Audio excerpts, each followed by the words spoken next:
Na nosa próxima historia imos dar un chimpo no tempo para situarnos no ano 1250. Xa vimos que desde que os galegos abandonaron os castros foronse agrupando en pequenos núcleos, nas aldeas. O caso é que xa había tempo que deran en comerciar co excedente agrario e nos lugares onde se celebraban os mercados foron levantándose as principais cidades galegas, como esta de Pontevedra. Nelas vivían comerciantes, mestres artesáns e aprendices. Do comercio, de mestres e de aprendices ímoslles falar nesta historia. Este é Xan de Mosteiro, veciño dunha aldea do Val do Umia. Está acabando de cargar no seu carro un bocoi de viño para leválo a vender a Pontevedra. Tivo a fortuna de lograr unha boa colleita, pero hoxe non vai ir só á cidade. Vaino acompañar o seu fillo máis vello, Paio. Aínda é case un neno e sempre lle fixo ilusión que o seu pai o levase á feira, pero na súa cara non se adiviña ningunha alegría. Na casa, todos saben que a noite Paio non vai volver. Despois de faláreno, os pais decidiron que é mellor que vai á cidade para aprender un oficio.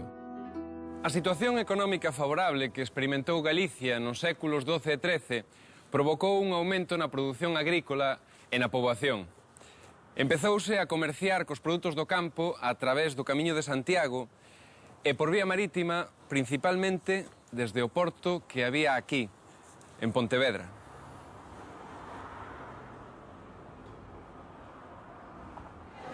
O centro histórico das principais cidades galegas actuais pouco mudou na súa configuración urbana desde aquela cidade medieval na que vivían comerciantes e artesáns. Pero volvamos ao século XIII para saber que foi de Xan de Mosteiro e do seu fillo. Atraídos uns polos outros, aquí véñense asentando desde hai anos artesáns, comerciantes e traballadores procedentes das aldeas da contorna.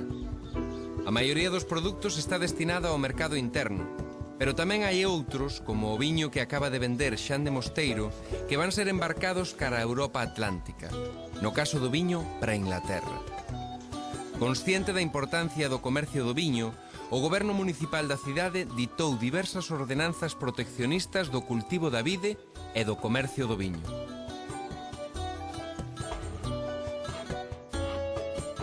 Despois de vender o viño, Xan de Mosteiro atopou un mestre carpinteiro interesado en coller a Paio como aprendiz.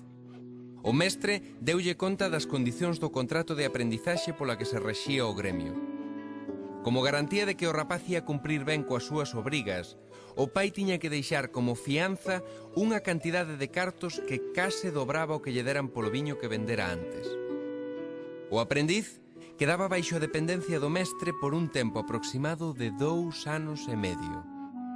Nese intervalo, o aprendiz tiña que servir ao mestre como a un criado serve a un señor, obedecendo fielmente en todo o que lle mandase e nunca podía ausentarse do taller sen permiso.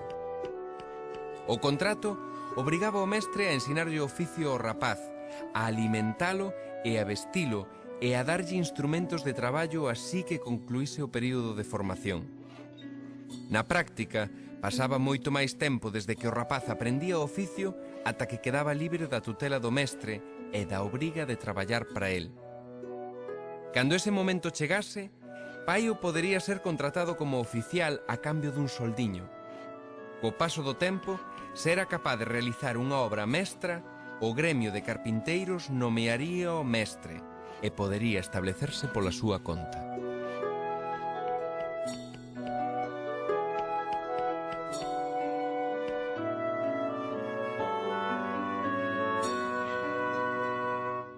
Non deixa de ser curiosa a semellanza que hai entre a dureza de aprender un oficio na Idade Media e certa forma de contratos en prácticas que hai hoxe en día.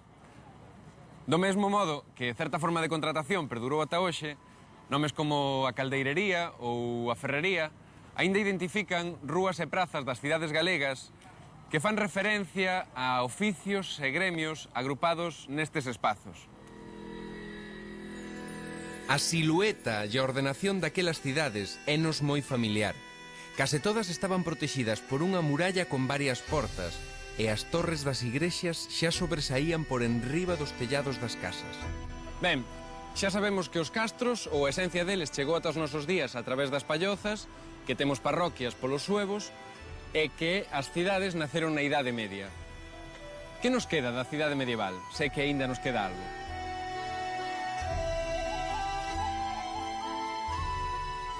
Se hai algunha cousa que caracteriza as cidades medievais, son as murallas. Ourense era a única cidade galega medieval que non tiña murallas, pero sí tiña portas. E a pregunta é, por que eran tan importantes as portas? As portas facilitaban o control exercido polos fieles, unha especie de recadadores que se encargaban de cobrar as alcabalas, uns impostos que se pagaban por todo o que se compraba ou se vendía na cidade. Ademais de servir para defenderse dun eventual perigo, as portas e as murallas delimitaban un espazo xurisdiccional, é dicir, que cada cidade tiña unhas leis propias plasmadas nunhas cartas forais outorgadas polos reis, que regulamentaban aspectos da vida social e económica. Nelas, entre outras cousas, indicábase que se podía vender e cando. Ademais, estas cartas forais fixaban as normas de convivencia entre os veciños. Xa vimos que na cidade medieval as casas eran moi semellantes, de quitado as dos fidalgos, as dos membros destacados do clero e as dos comerciantes ricos. Pero os edificios máis sobresaíntes eran os pazos fortaleza dos bispos e dos condes, e sobre todo as catedrais, igualmente dotadas de torres defensivas. Nas prazas vendíanse a diario os produtos necesarios para o consumo dos cidadáns. As hortas chegaban ata as murallas das cidades e ás veces ata estaban dentro delas. Case como agora.